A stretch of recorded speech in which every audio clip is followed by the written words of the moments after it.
السلام عليكم ورحمة الله وبركاته. أهلا بيكم في قناتي كوكتيل ابتسام صلاح. النهاردة هنعمل مع بعض أحلى صينية رقاق بلدي. المقادير اللي عندنا: بصلاية مبشورة، 3 معالق من الزبدة أو السمنة، أو ممكن تحطي زيت وسمنة زي ما انت عايزة، أو زيت وزبدة. وعندنا هنا زبدة هنسيحها علشان نغرق بيها الرقاق. وعندنا 400 جرام من اللحمة المفرومة. وطبعا عندنا شوربة هنغليها كويس جدا علشان نسقسق بيها الرقاق. تمام. واحنا هنستعمل النهاردة رقاق السلام. هنبدأ نحط كده معلقة من الفلفل الأسود على البصلاية المبشورة، ومعلقة من الملح، وكمان معلقة من بهارات اللحمة. تمام. هندبل البصلة بتاعتنا على النار، وهنشوح فيها اللحمة المفرومة، ونسيح الزبدة بتاعتنا، ونغلي الشوربة، ونكمل بقية الفيديو مع بعض. اللهم صل وسلم وبارك على سيدنا محمد وعلى آله وصحبه أجمعين. لو عجبكم الفيديو النهاردة ما تنسوش تدعموني بلايك وشير وسبسكرايب وكومنت عشان يوصل لكم كل جديد من قناتي كوكتيل ابتسام صلاح. بعد ما سمينا على الرسول هنخلص بقى شغلنا كله ونشوف احنا هنوصل مع بعض لإيه. هنفتح كده الكرتونة مع بعض ونشوف كده فيها قد ايه من الرقاق. طبعا بسم الله.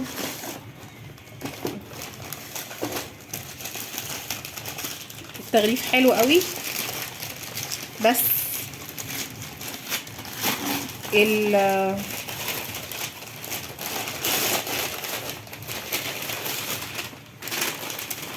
الرقاق حجمه صغير زي ما انتم شايفين. تمام. والصينيه اللي انا جايباها صينيه كبيره جدا. هنغير بقى الصينيه.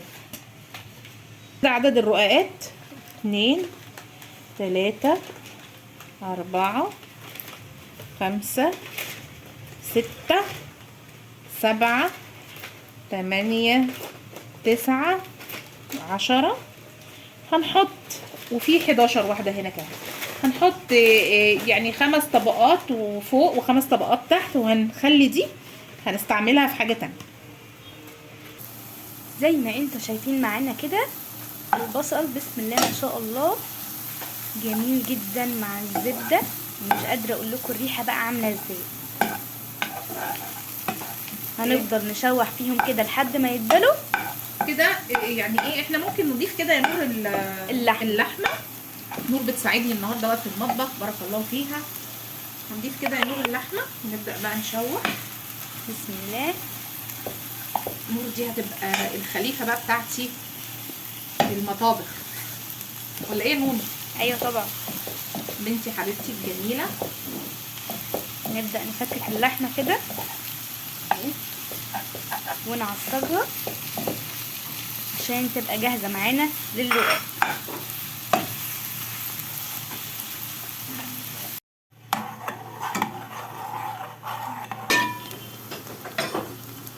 هنا عندنا اللحمة بعد ما اتعصجت زي ما انتوا شايفين كده جميلة، والجوس بتاعها كلها نزل زي ما انتوا شايفين. تحفة. تعالوا ندوق كده. الله، تحفة تحفة تحفة. طبعا احنا كده سيحنا الزبدة ودهنا الصينية بتاعتنا بالزبدة، واللحمة المفرومة بتاعتنا اتعصجت وبقت زي الفل اهي. تمام. هنبدأ بقى ناخد الرقاق كده ونغرقه بالشوربة. الرقاقية الجميلة بتاعتنا دي كده، ونحط كده عليها شوية كده من الشوربة من الناحية دي والناحية دي. تمام كده.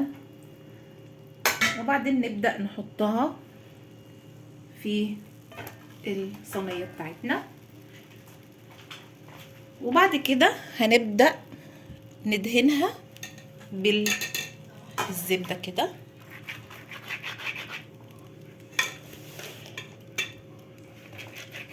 ودي كده اول رقاقية. عايزة بقى تزودي براحتك، عايزة تقللي ايه براحتك، فانا هكتفي بهذا القدر. وناخد بقى اللي بعدها كده، ممكن نحطها هنا في الشوربة دي كده اهي، بقت كده غرقت كده من الناحيتين. ناخدها بأبسط ما يمكن اهو. ودي كده تاني واحدة، ونبدأ برضو نظبطها كده بالايه، بالزبدة. نلف كده الصينية، نلف الرقاقة ونخليها كلها كده متشربة بالزبدة. وناخد الايه اللي بعدها كده، دي تالت واحدة اهي كده بأبسط ما يمكن. نحطها هنا، واللي بعدها كذلك بسرعة كده. دي تالت واحدة، وادي الرابعة اهي. هنحط لها شوية كده من الشوربة بتاعتنا اهي. ما شاء الله، حاجة جميلة جدا. اللي باقي كده فاضل لنا دي كده زي ما انتوا شايفين. هنحط هنا بقى ايه شوية من الزبدة اهي كده، عشان ما نزودش، عشان الكوليسترولات بقى والحركات. وادي الخمسة. هنا هيتبقى عندي 5 طبقات اهم. هنحط بقى هنا، طبعا هنا مش هنحط بقى ايه زبدة، هنحط بقى لحمة مفرومة. بسم الله الرحمن الرحيم كده، رق كده لحمة مفرومة.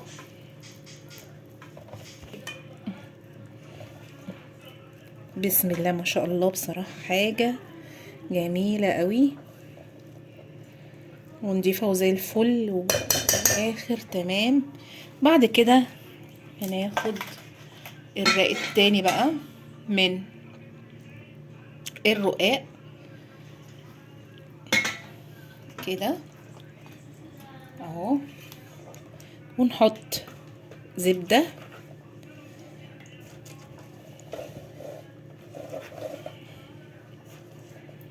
لحد لما نخلص كل الطبقات اللي عندنا. ده كده الرقاق بعد ما خلصناه وحطينا اخر رقه، وباقي الزبده حطيناها كده وشربناها، وحطينا برضو شويه شوربه عشان الرقاق اللي ما تشربش كويس يتشرب كويس اهي. وحطينا من فوق زبده علشان تدينا يعني لون حلو كده وتحميره من فوق جميله. هنبدأ بقى دلوقتي ندخل الصينية دي الفرن، وأول ما وشها يحمر كده هنضيف لها إضافة كده من عندنا، بس هنرجع لكم تاني، مش هنقول لكم ايه هي الإضافة دلوقتي.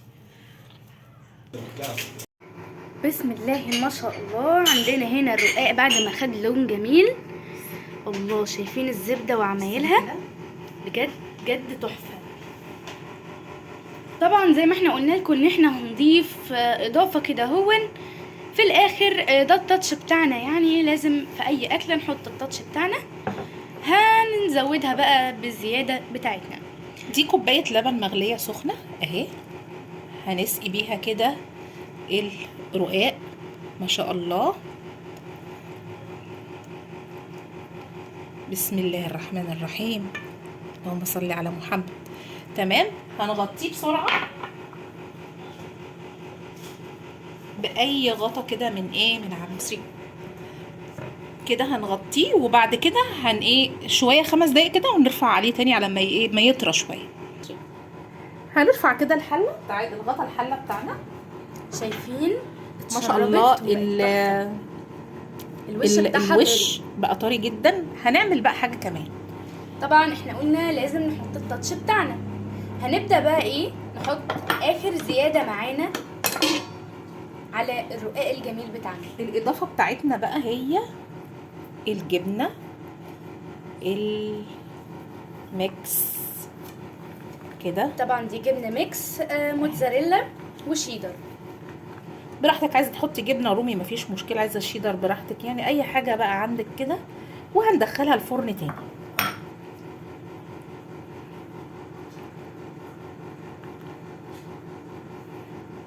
بس بكل بساطه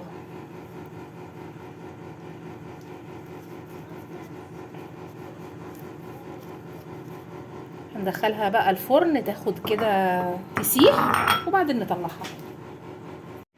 ده كده بقى اللون الاخير بتاع صينيه الرقاق بتاعتنا بعد لما سيحنا الجبنه.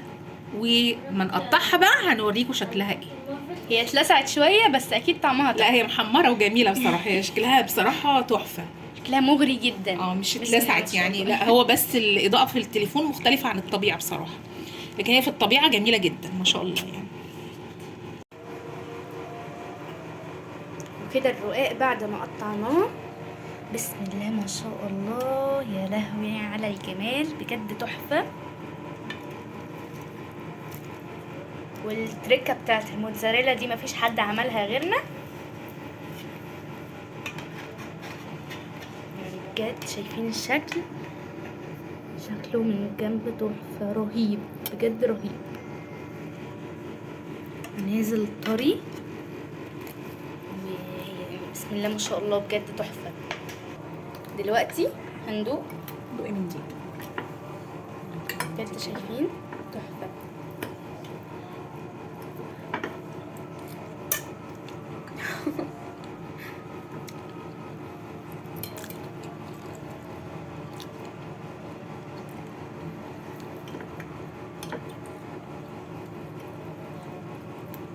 بجد شايفين هو طري ازاي؟